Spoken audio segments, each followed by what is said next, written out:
Há duas abordagens muito distintas do Batman que convivem em nossa mente e muitas vezes nem sequer nos damos conta. Por um lado, temos um Batman extremamente humano que enfrenta o crime na cidade gótica nessas histórias de detetive e que às vezes luta e tem muitos problemas para derrotar adversários tão humanos quanto ele, como Duas Caras ou o Charada. Por outro lado, temos este Batman muito mais poderoso, uma mente mestra que, através de seus planos e estratégias brilhantes, é capaz de derrotar o Superman, toda a Liga da Justiça e praticamente qualquer pessoa ou Deus que se coloque em seu caminho porque, bem, ele é o Batman. Se a isso você adicionar uma armadura mágica ou o Coringa, então você tem como resultado um Batman que é capaz de colocar todo o universo DC em xeque. No entanto, nem sempre foi assim, pois ao longo dos anos, os níveis de poder do Batman têm mudado. Aqui a pergunta é quando ele começou a ser tão poderoso? E acima de tudo, por quê? Olá Geekers, tudo bem? Sou o Go, o Monitor Geek, e bem-vindo a um novo vídeo ensaio. Se é a sua primeira vez no canal, eu te conto que aqui eu gosto de levar os quadrinhos muito a sério e os analisamos profundamente para poder ver além do óbvio. Hoje vamos analisar como os níveis de poder do Batman mudaram ao longo dos anos. E também por que isso acontece, para que no final você me diga nos comentários se acha que a DC já foi longe demais com os níveis de poder do Batman.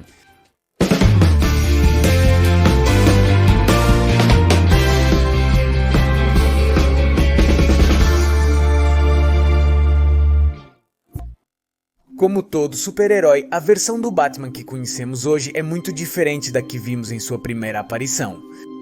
Em seus primórdios, Batman era este personagem extremamente sombrio, que derivava diretamente das histórias de baixo orçamento chamadas revistas pulp, que apresentavam histórias violentas e de crimes que eram populares em meados dos anos 30. Isso fazia com que suas primeiras histórias tivessem um foco detetivesco, que era comum neste tipo de quadrinhos, onde Batman enfrentava regularmente criminosos comuns e um ou outro vilão com alguma característica especial como Coringa ou Mulher-Gato. E sim, este era o primeiro traje da Mulher-Gato, aparentemente a sutileza não era o seu forte. No entanto, todos esses vilões, apesar de seus trajes peculiares, eram simplesmente humanos. Ou seja, nas primeiras histórias do Batman não víamos superpoderes em lugar algum, então víamos mais em jogo o lado detetive do personagem e quando ele enfrentava em lutas contra criminosos como o Coringa ou até mesmo uma gangue qualquer, pois ele tinha dificuldade para vencer. Alguns anos depois, a DC decidiu que era hora de juntar pela primeira vez seus dois maiores super-heróis, Batman e Superman, em uma única história em quadrinhos. Uma história épica na qual ambos formariam uma equipe e uniriam suas habilidades para deter nada mais, nada menos que um ladrão de diamantes.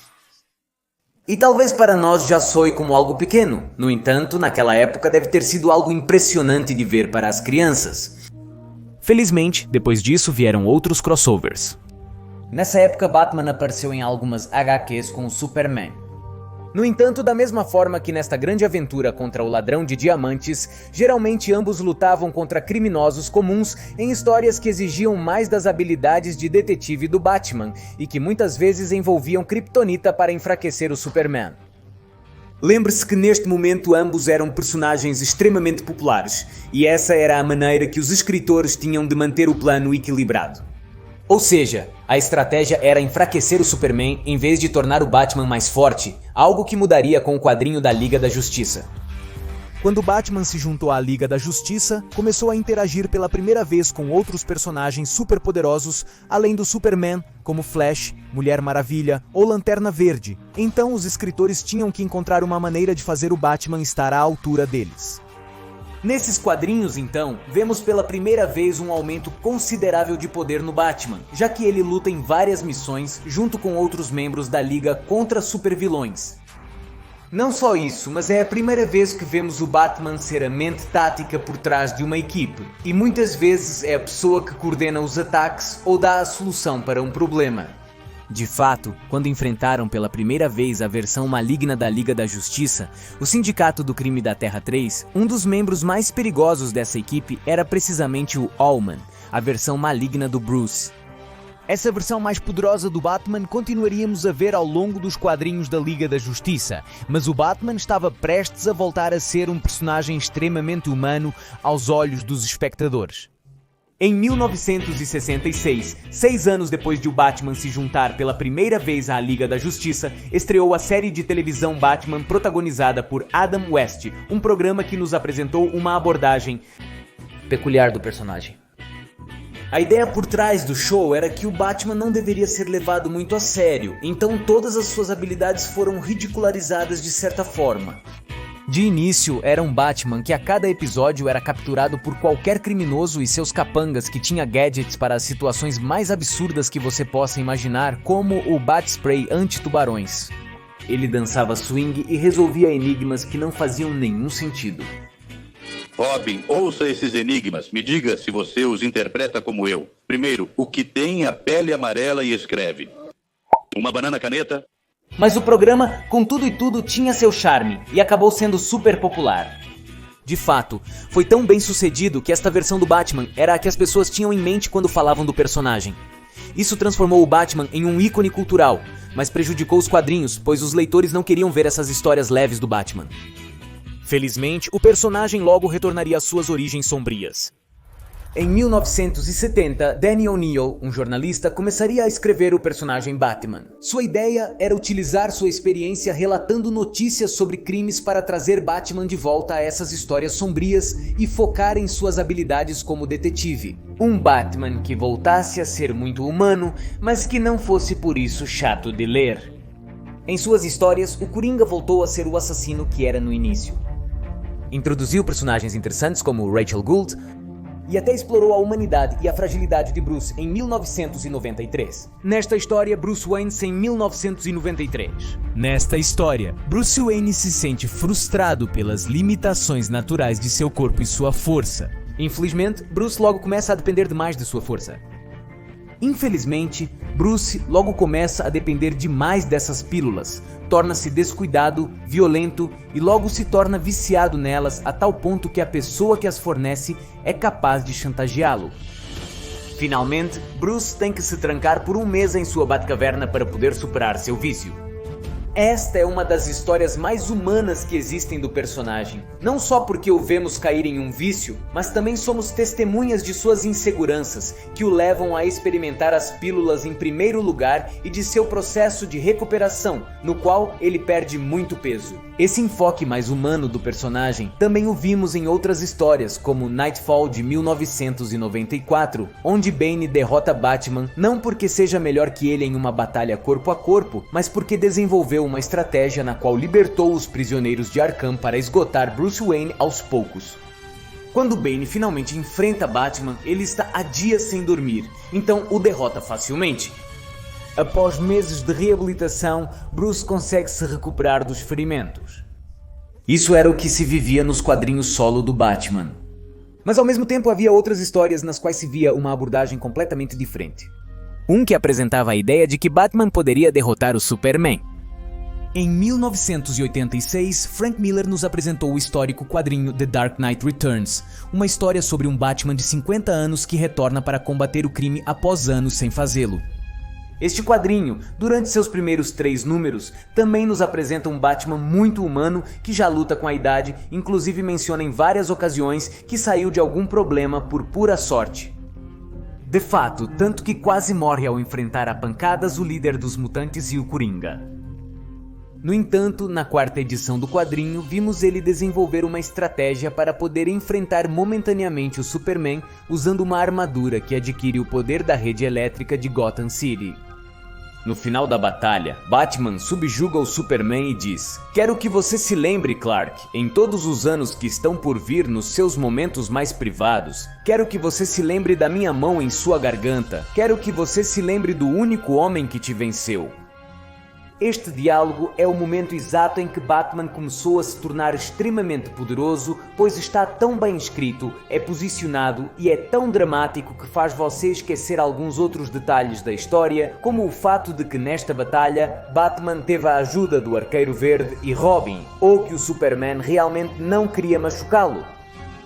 Esta batalha e esta história funcionaram tão bem que outros escritores começaram a fazer histórias nas quais Batman era capaz de colocar os deuses de joelhos, e um dos que mais utilizou este tipo de histórias foi Grant Morrison, que não via Batman como um humano, mas sim como um deus em seu próprio direito, assim como todos os outros membros da Liga da Justiça. Quando Grant Morrison começou a escrever o quadrinho Liga da Justiça da América, ele quis deixar claro que, para ele, cada um dos membros da Liga da Justiça era o equivalente a um deus mitológico, e para poder fazer isso completamente, ele tinha que consolidar Batman como um personagem que pudesse estar à altura de todos os outros. Para isso, em seu primeiro arco, ele fez com que toda a Liga fosse capturada por marcianos brancos e deixou Batman livre para poder resgatá-los.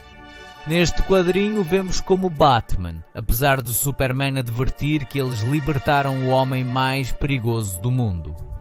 Nesta fase de Morrison escrevendo para a Liga, vemos como Batman enfrenta personagens como os Wildcats ou usa ao máximo suas habilidades como estrategista, como quando coordena dois times da Liga da Justiça de diferentes épocas em um ataque contra o Deus Sol do século 853, no qual usa o computador mais avançado que o universo já viu na história e faz com que o Lanterna Verde contenha uma explosão solar com pura força de vontade. Não apenas isso, mas também nos apresenta Batman com habilidades extraordinárias, como o fato de que ele tem uma personalidade de reserva, o Batman de Zur-En-Arrh, para quando alguém tenta atacar sua mente, ou a vez em que Darkseid percebe que não pode clonar Batman porque os clones se autodestroem e arrancam os próprios olhos, porque ninguém pode suportar o nível de estresse que Batman maneja. Sério.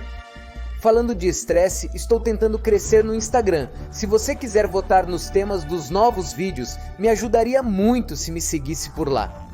Outros escritores também reforçaram que o Batman sempre tem um plano para tudo.